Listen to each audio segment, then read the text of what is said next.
Okay, we are recording. Let's go ahead and get started. So we have Lappan Agency and Sterling Insurance Group here with you guys. I'm Julie, I'm in marketing, so I help both agencies with anything that they need. And then Brad, if you can go ahead and introduce yourself. Hi, good afternoon. I'm Brad Richards, Senior Benefit Consultant. And then George, can you introduce yourself? I'm George Leslie. I work at Sterling Insurance and I am account executive producer. Thank you. And then Andy, can you introduce yourself? Hi, Andy Lappan, Commercial Lines Risk Manager. And he is with the Lappan Agency up in Alpena. And so we do have a couple questions for you, Andy, to go ahead and start us off. People have been asking us, what is this new House bill, Cocktails to Go? Well, the new House bill would be House Bill 5781, which is kind of a boring name, so Cocktails to Go is a lot more fun. Basically, this bill came along to allow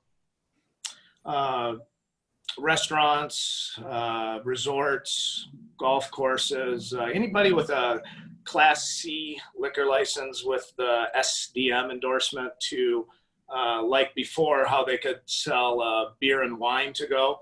This has allowed them to sell liquor to go.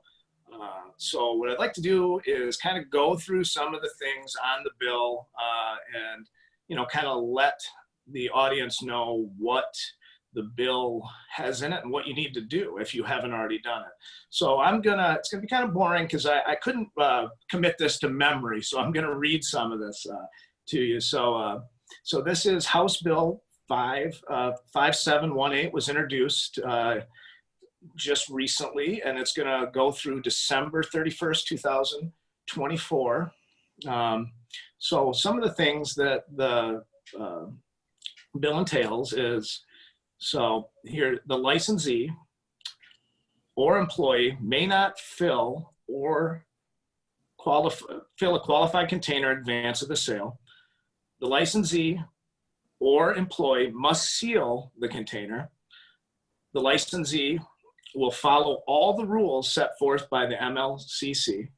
What is a qualified container? A qualified container would mean a sealable container that is for the sale of alcoholic liquor for consumption off premises, which has a liquid capacity that does not exceed 1 gallon. I know there's a lot of us out there that need 2 gallons to go, but we have 1 gallon is the most we can sell in one container. But you can have multiple 1 gallon containers if you'd like. So the licensee needs to comply with all state laws, including the prohibition of alcohol sales to minors, you know, obviously. So you're gonna follow almost all the rules that you would follow for if you were to sell beer to go or wine to go, other than the fact that this needs, you have to, as the have an employee or yourself, need to make sure that this is sealed completely. So this can also be delivered. So let's go through kind of how this can be delivered. The qualified licensee complies with all state laws, including the prohibition of alcohol sales to minor. The qualified licensee stamps, prints, or labels the outside of the qualified container with the words "contains alcohol." Must be delivered to a person 21 years of age or older. The qualified licensee, his or her agent, seals the qualified container. If the qualified licensee is a retailer, the alcoholic liquor is delivered by an employee of the qualified licensee or by a third-party facilitator only. So, you know, that's just another way for restaurants to add some revenue. And I think that's why they introduced this bill. So if you do have a Class C SDM license, now you can deliver alcohol and sell it to go.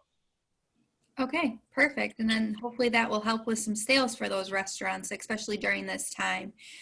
Have you seen any potential risk that are associated with this new bill? You know, I think it's kind of status quo. If you have been selling liquor or beer and wine to go, you're going to do the same thing. The only thing that I see differences is that you're going to be responsible to package this and follow the MLCC guidelines on how to package it. That's going to be the only thing that I see that would be a little bit different than selling, beer or wine. You're also going to want to follow, safe server, anything that you have instituted now. It's not going to be a giant change, and it's not going to add a lot of risk to your business. Okay, thank you. I do have another question. This is for you, George. It says, for businesses with insurance, how can their agent better prepare them for the future? Sure. One of the, in regards to your questions, my advice is always going to be make sure that you're communicating with either your agent or also with the insurance carriers. What we're seeing right now in regards to all the changes that have been going on due to COVID is that a lot of the insurance carriers are responding to this to try to find ways to help out the client.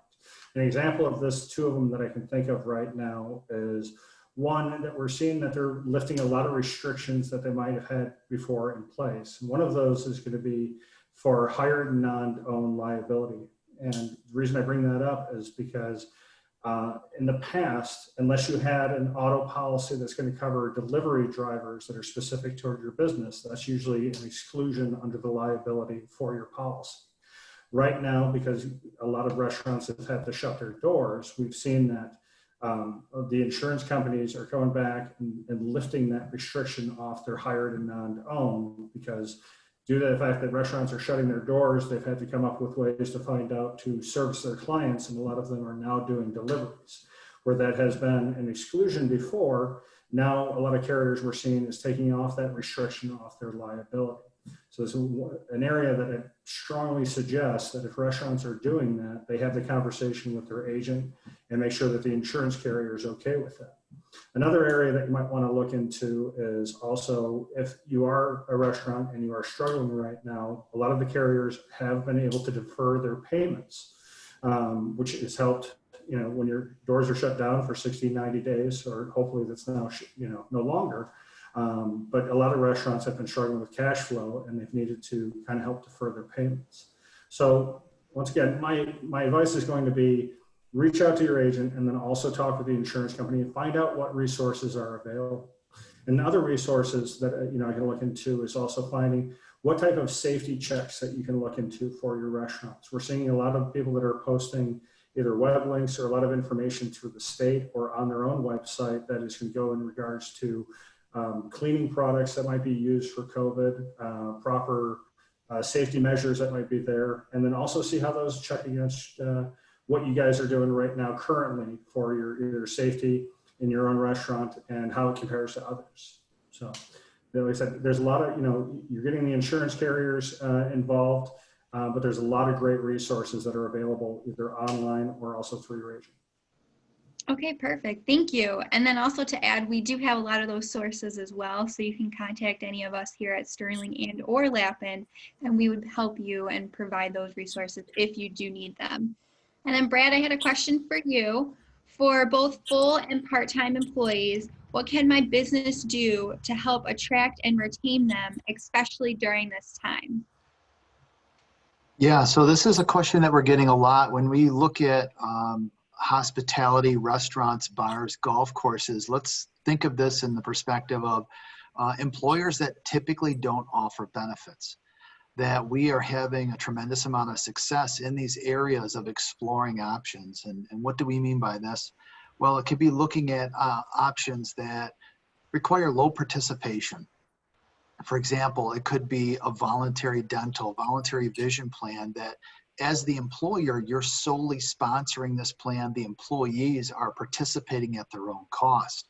And why does this help? Well, we remove the situation where a wait staff might leave for a quarter an hour bump to another place, but they now have something more tying them to your organization. They're participating in dental, vision, could be life insurance, could even potentially be health insurance. There's a lot of different options that until you really explore, especially with some of the ancillary plans, many of them, the employers have been shocked to find out how low cost some of these options are just to implement. in some cases, we have found that even knowing that there's an option there, they might not even participate in the plan, but they know that it's available, and they know that this is historically not available in this type of segment of employers, that can be enough to know that the employer is looking out for them to provide something that is very unique other than just a paycheck. So we've had a lot of success in this, especially with the voluntary plans, and I would encourage anybody to really look into that. One of the other pieces that we do stumble across is when we get these questions, and first and foremost, any applicable employer can contact me directly. We'll have our information out there to kind of talk through some of these, because it's not a one size fits all. But we need to consider for all industries that have 50 or more full-time equivalents, there is an ACA requirement for the Affordable Care Act, and it's understanding that if we're not going to provide benefits, health insurance specifically, that there is an applicable penalty, and we are starting to hear more and more of IRS sending out information regarding that. So when we're looking at these larger organizations, especially hotels, et cetera, that have a tremendous amount of staff, even full-time equivalent, meaning that 2 part-timers equal 1 full-timer, you still could have that requirement as a large employer. So I would say there's no better time than now to explore options, know what's available, and at least better equip yourself with some avenues to help strengthen your staff, to help attract new employees, and to help retain those employees that you've worked so hard to get in and train. Okay, awesome. Does anybody have any questions for us? If you do, if you wanted to go ahead and either unmute yourself, or if you wanted to chime into the group chat, we would be more than happy to answer them. Give it a few seconds here.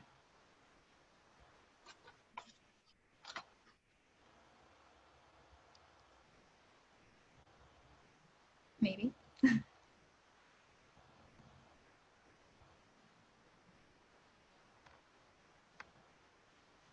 Andy, I actually have a question about the cocktails to go.